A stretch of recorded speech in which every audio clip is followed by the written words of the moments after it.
About 15 years ago, I lived in Sulphur, Oklahoma. My playground, the Chickasaw National Recreational Area, and I loved that park so much.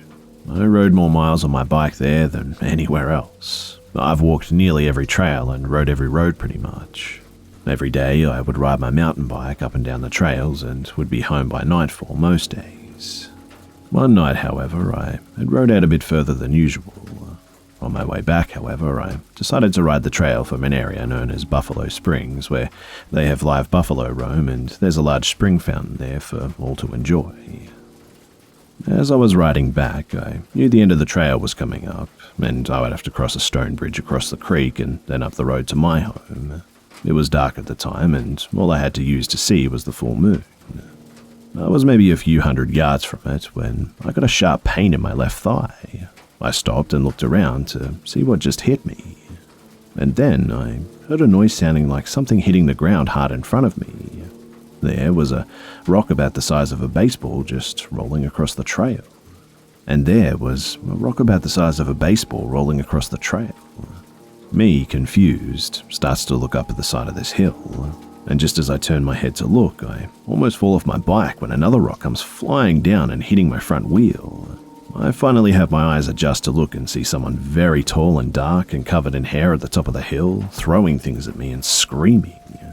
I yelled at the person that I had a cell phone and I was going to call the police. I didn't actually have one as I didn't have a cell phone yet, but this seemed to piss it off and he started charging down the hill at me.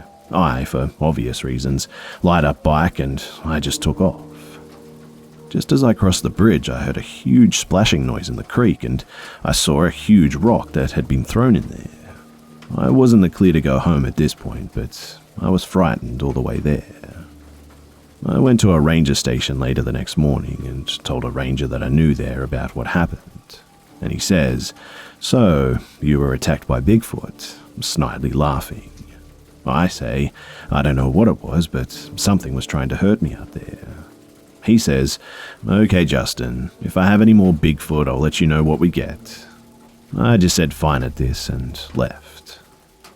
The very next week, I was riding again in the daylight when the ranger pulled up next to me and said for me to get in. I asked why, and he said that he needed to show me something. We headed to the police department in town, and before we got out of the car, he turns to me and says, "Justin, I have to give you a huge apology. I'll be honest that I didn't believe you when you told me that story that you'd been attacked. However, it's come to my attention that a couple was out in the same area last night and was attacked in the same way, saying that they'd seen a huge, large, hairy creature throwing rocks and sticks and screaming at them. They called the police and they came out with some of the other rangers, including myself, and I immediately thought about what you had told me. When we arrived and started up the hill, sure enough, we were having rocks and things thrown at us. Guns drawn and yelling, 2 officers tackled a man to the ground. He was 6'5" tall, naked, covered in mud and had long hair and a large beard. He had escaped from the Veterans Center across Veterans Lake, and apparently he thought he was back in Vietnam and was trying to take out the enemy. And the ranger also said that I was really lucky because he was trying to kill me. We went inside so that I could give the police my statement as to what had happened. They had him sent to a more secure facility somewhere else, and to this day I still get the shivers when I hike that trail, and I always keep my eyes on the ridgetop.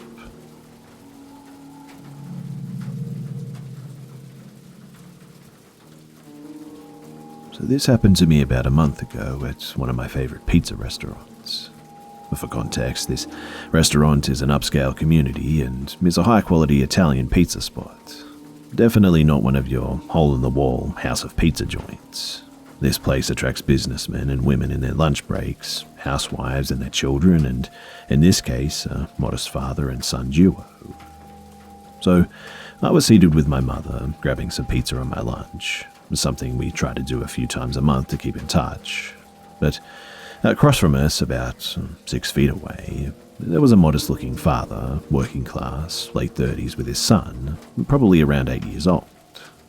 I couldn't help but notice that the entire time that we were sitting there, a very large and, excuse me, but gross man in his late 60s was continuously walking in between our tables and around the backside of the father and son's table.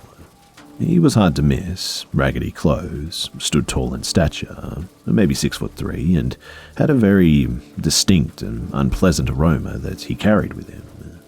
I was alert just because of how out of place he seemed at this restaurant. I asked my mother if she noticed him, but she didn't. We continued to eat and chat about our lives, but not 10 minutes later I look up and there he is again, trudging his way through the restaurant towards my area, eyes focused intently on the dining neighbours. I can't say the father noticed anything, as he and his son were engaging in some standard 8-year-old to 40-year-old curious conversation, except that I know for a fact that the father noticed this man after what happened next. The large and unkept man makes his way to the father and the son's table and stops this time. My ears perk up and I'm alert. He puts his big dirty hand on the table and looks at the 8-year-old for a moment. The 8-year-old looks nervously at the father for a cue, and what the man says next freaked me out and was reason enough for the father to get up and leave. The man looks right at the father and says, "That's a good-looking boy you got there, sir," and immediately lifts his hand and fixes his gaze upon the child, stands up and walks to the bathroom. The father's face grimaces with confusion, anger, and a protective curiosity. The boy asks his father what happened and who that was. The father, not even looking at his son, just utters, "That man is very weird, son, and I think he's a bit of a creep." I try and I make contact with the father to reaffirm that I heard that too, but he was fixated on that bathroom door. Shortly after that moment, the father and the son left, and I never saw that large man again. My mother didn't even see this happen, and when I explained it to her, she kind of felt her skin crawl, and her and I theorized why he was in that bathroom for so long. And it was disgusting.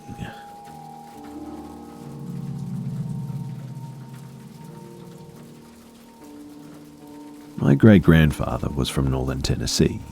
He and most of my family have been known to be too nice to others.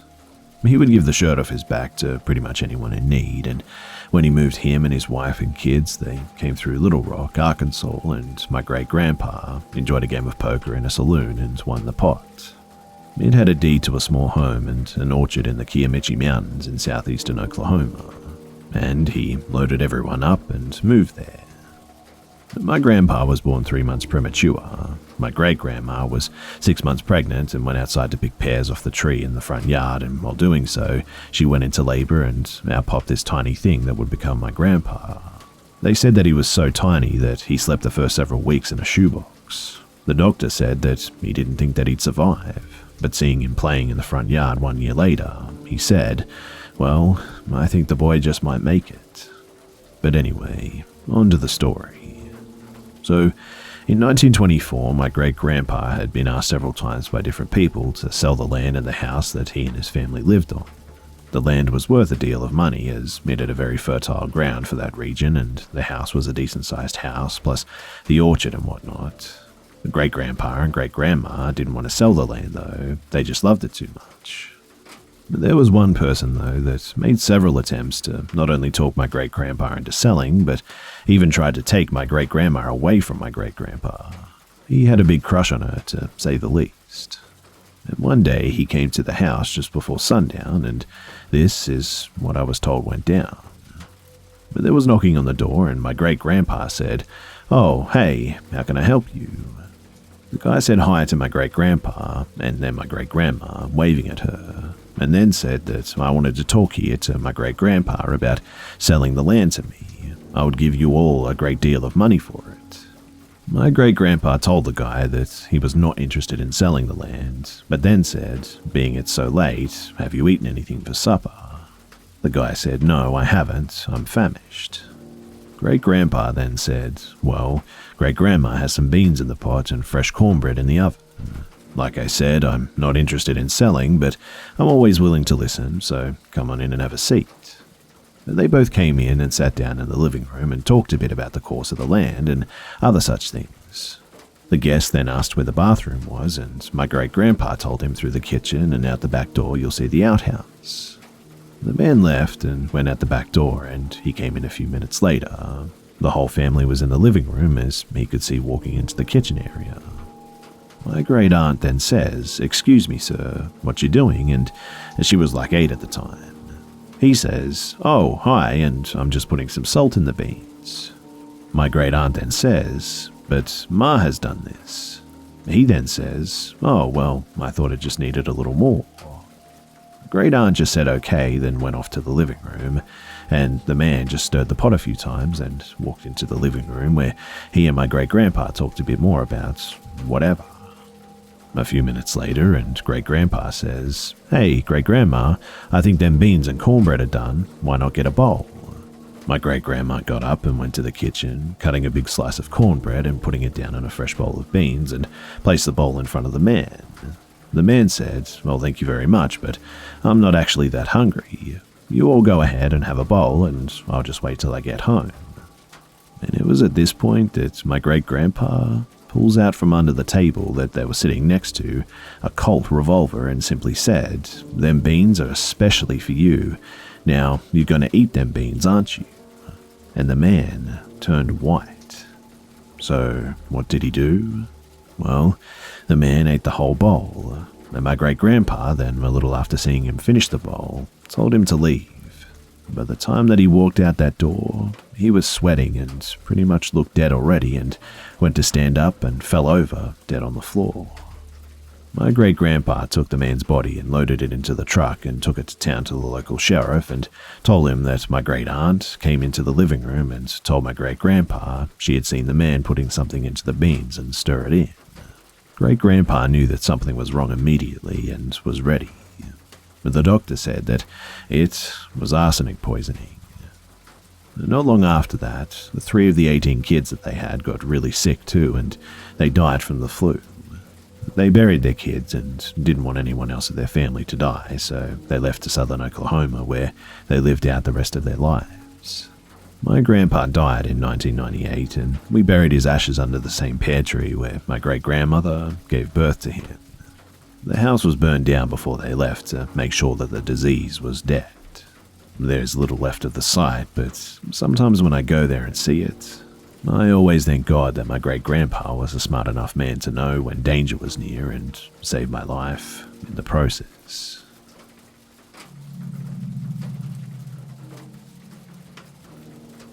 The location is Grant Park, commonly known as Seven Bridges. It's a well-known haunted forest located in Oak Creek, WI, near the lake that is open to the public. Upon entering, you reach a chilling sign that reads, "Enter this wild wood and view the haunts of nature." Urban legend has it that nobody has crossed all 7 bridges at night and made it back alive, hence the name 7 Bridges. There have been numerous reports of people doing all sorts of stuff here and even murder in these woods throughout the years. People have said that you can hear the screams of the victims from deep inside the woods, and the sounds of people falling and nooses stretching from tree branches. The first time I explored Grant Park was with a group of skeptical friends. I've never been a skeptic of the paranormal, so I knew what I was initially getting into, although I was not prepared. Once we arrived at the park, we parked the car and sat inside for a while talking about the stories that we'd heard about online, daring each other to cross all 7 bridges alone and make it back alive. It was about 2 a.m. at the time, and other than the car's headlight, it was abysmally dark. Eventually we built up the courage, though, to step outside and begin to enter the forest. We had forgot to grab flashlights, so we had no choice but to use the flashlights from our phones. We walked up to the entrance and read the sign that you're greeted with before entering. Enter this wild wood and view the haunts of nature. At this point, we were hesitant to walk any further, I must admit. We were all pretty spooked. We all reevaluated why we came here in the first place, but then we figured we're already here, so why not explore, right?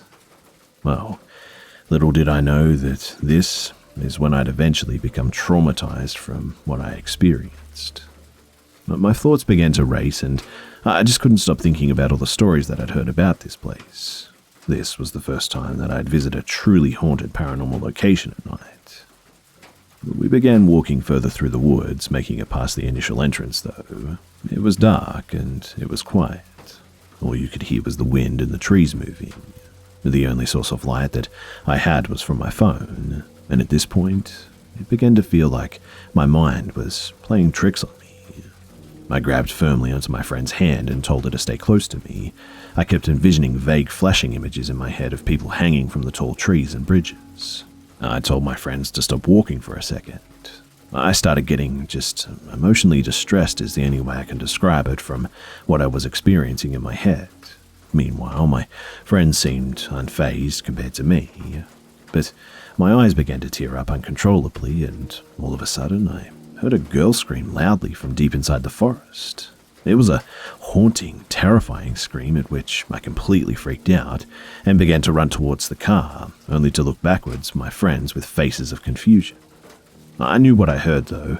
It was loud, it was clear, it echoed through the trees like a tree collapsing and hitting the ground. But my friends heard nothing. Nothing at all. They were convinced that I was going crazy. They kept telling me that it was nothing, that my mind was playing tricks on me.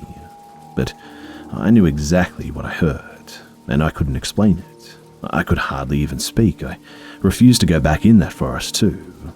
And that was my first and last time that I ever went there.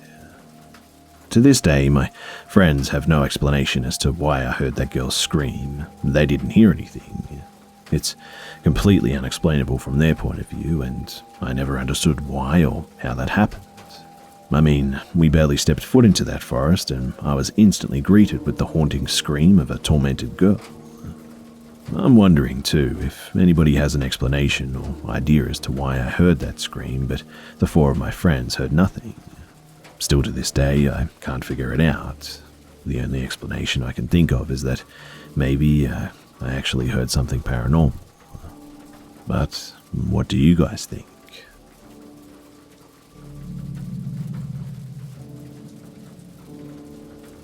I was 8 years old at the time, and I woke up to a loud noise that came from the wardrobe. The noise was like someone hit his head against it or slammed it really hard. I freaked out and turned the lights on to check what was going on, and there was nothing. My brother, who is 3 years younger than me, and I were sleeping in the same room, and the weird thing is that he didn't wake up to the sound that I heard. So I turned off the lights and went back to bed thinking that I must have just been imagining things. I rolled to my right side facing my brother's bed, and I saw the weirdest thing that I've ever seen in my life, and it still haunts me to this day, 15 years later. It was a creature that I can only describe as looking like a gnome, standing on my brother's bed exactly behind him. My vision got clearer after my eyes got used to the dark. He was an arm's length tall and had the scariest grin on his face, and he kept looking at me and waving. But the strange thing is that he kept getting smaller in size with each second passing. He kept waving for a whole minute and getting smaller and smaller until he just disappeared. I know this sounds crazy, and I don't know if I was hallucinating or not that day, but since then I've just been scared of the dark. People sometimes laugh at me for that, but they didn't see what I saw.